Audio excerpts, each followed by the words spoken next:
Welcome to the tunnel turn, everybody, where it gets a little hairy here. But that's the way we like it. Oh, you got that right. I'm Phil, and this is the always beautiful Christina.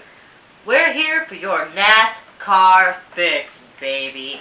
Here at the tunnel turn, we bring you the fan perspective. We are for fans, by fans. So if you're digging the ride, well then jump on in. Like, subscribe, share, tell your friends all about us, and make sure you comment below. Buckle your belts tight and let's get racing, boys. Today's race is the Alsco Uniform 500. Now that's 500K, meaning it was 312 miles, which, you know, it's kind of becoming a little bit of a discussion on whether or not we should have so many long 500-mile races and maybe a few shorter races. Well, didn't you tell me that there were shorter races on the track when I asked you earlier about the difference? Yeah, there are some 400-mile races, but there's still a lot of 500-mile races. And, you know, sometimes these races, when they get over 3.5, 4 hours or even longer, you know, the casual fan kind of tunes out because that's... Yeah, even for a NASCAR fan, some of those long races are very hard to watch. Yeah, but that's been something that they have been looking at, making more shorter races. I mean, I still think at least like the Crown Jewel races got to be kept 500. Like, you can't have the Daytona 400. Right. You know, I so agree. Daytona's still got to be 500 miles. The Coke 600 still has to be 600 miles. Your Talladega, you know, your prime races have to have their full distance. Definitely. There's no way that you can take from it. I mean, at least in the last few years, even in the 500-mile races, they've added stages. At first, I wasn't a fan of the stages because I don't like them stopping in the middle of the race, and I think to this day still that they take too many caution laps in the middle of these stages. I can live with the stages now. I like that they've made the races more exciting throughout, so that way it's not just left turn, left turn, left turn, left turn. Yeah, it definitely makes the middle of the races a little bit more exciting. You know, those guys are racing for the stage win, for those playoff points or stage points that they're trying to make the top 16. You know, so it adds a bit of excitement in the race. You know, but basically, if shorter races wouldn't hurt. Well, let us know what you think down below. Tell us in the comments what do you think about short races versus longer races, and we'd love to hear from you. Let's get to the winner's circle. Today, Chase Elliott won the race. I mean, it's about time. He's been long overdue for a race. I mean, the last two races he should have won. Well, we can't say should have this time because he got out front and he got it done today. Amen. The bounty hunter has risen, honey bunny.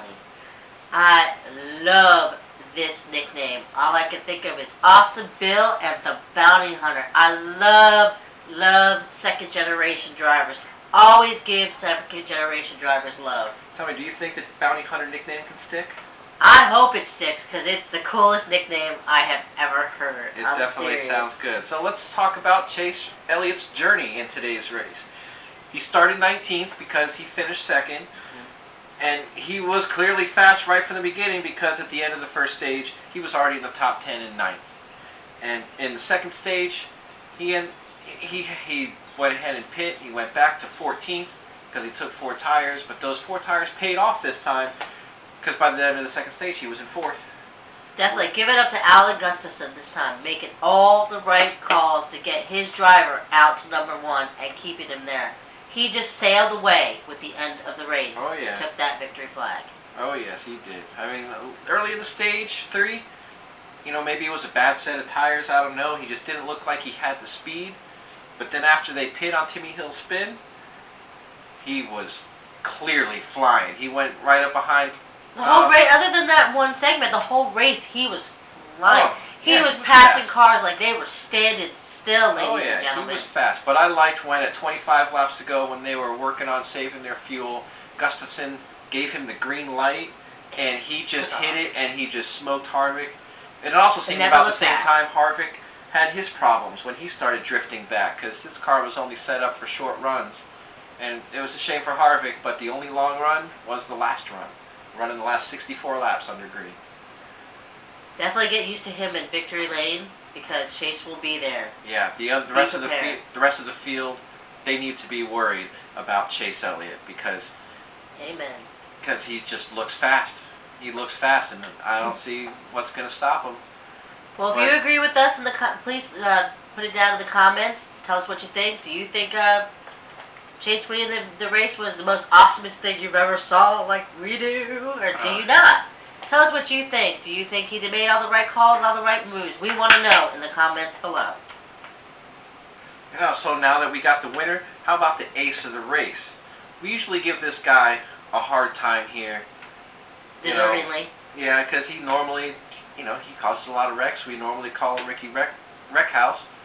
But today we're going to call him by his name, Ricky Stenhouse, because he gets credit where credit is due today. He did a good job.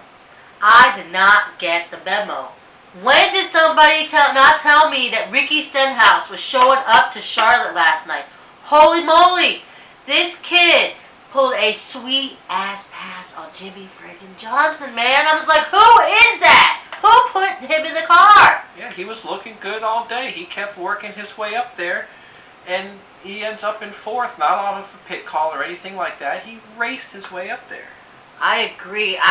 There was a different man in the car this week. Now, if he stays, that's a whole different story, but this week, I have to give props to Ricky Stenhouse. I will not call him Ricky Wreckhouse.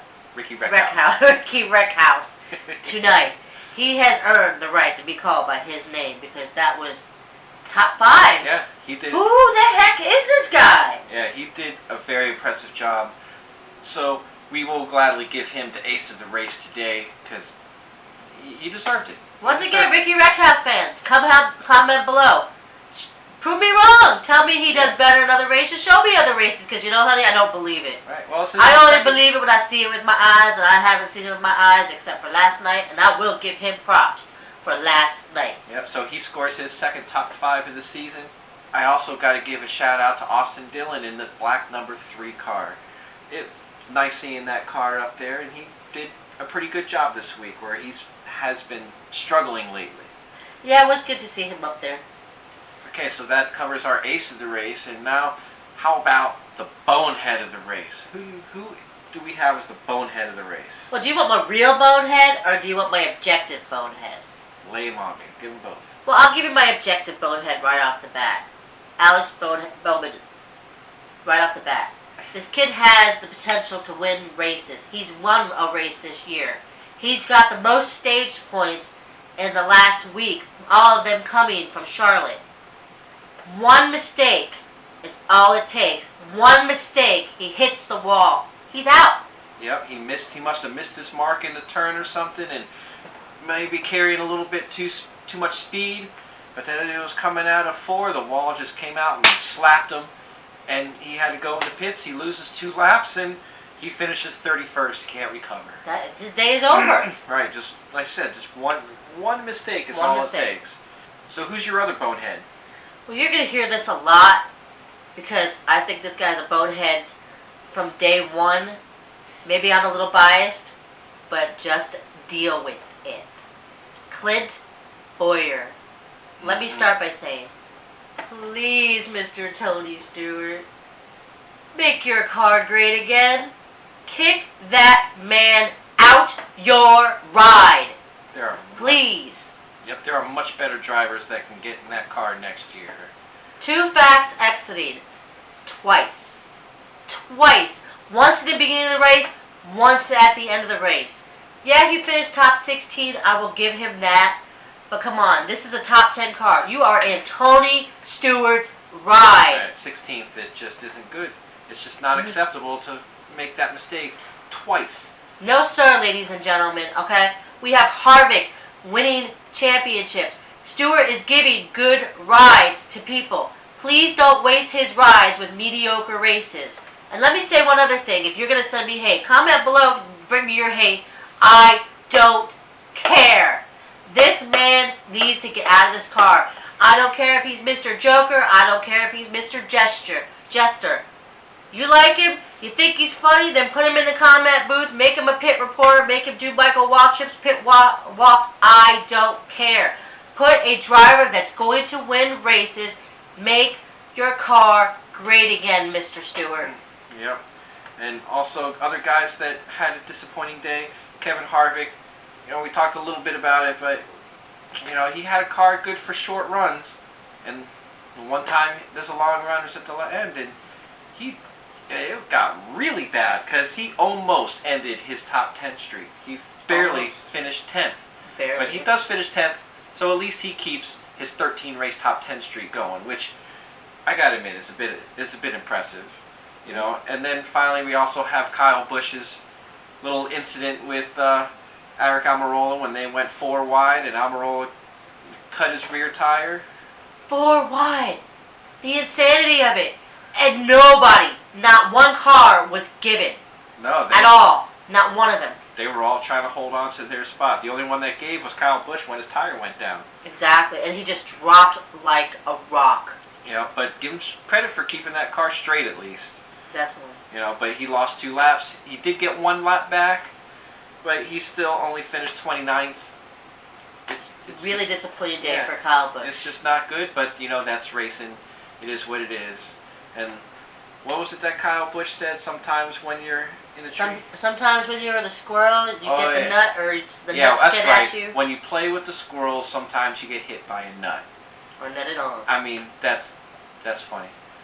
Definitely a disappointing day for Kyle Busch. But now, let's move on to the rookie corner. Give it to me, baby. All right, the rookie corner. Honestly, there's not a whole lot to talk about or brag about. They all kind of had mediocre days. You had Christopher Bell finishing 21st. He did get a couple stage points at the second stage. We have Cole Custer, who finished 18th. We have Tyler Reddick. He did okay in 14th. You know, not as good as Sunday, but it's not terrible. And the best rookie was John Hunter Nemechek in 13th. Second generation driver, baby. Woo!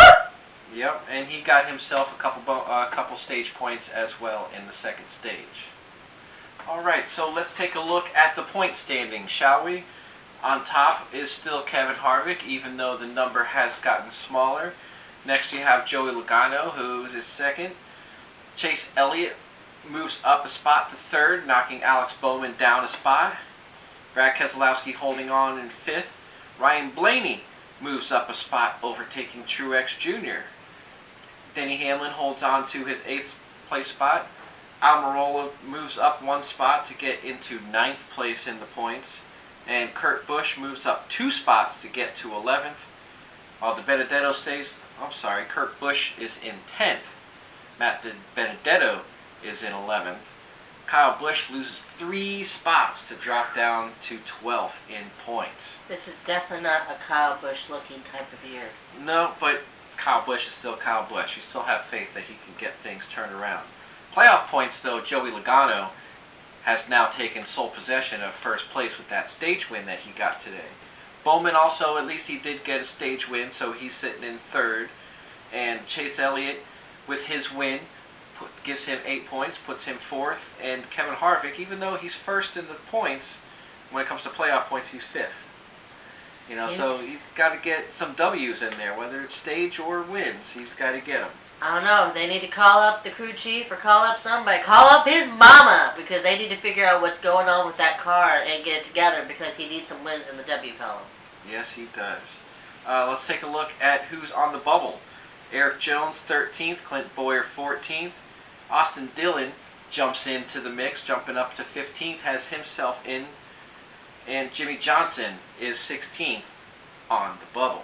Which is really surprising, considering it's last year, and you really want to see Jimmy Johnson go out with a bang. Yeah, but if he gets a win, he'll be right back. I mean, he's obviously capable of winning anywhere. So don't count Jimmy Johnson out just yet. Oh no, not by a long shot. No, sir. It's still early in the season. Yeah, but right now he's on the bubble with Tyler Reddick only 3 points back and William Byron 5 points back. He's going to have to work to keep it.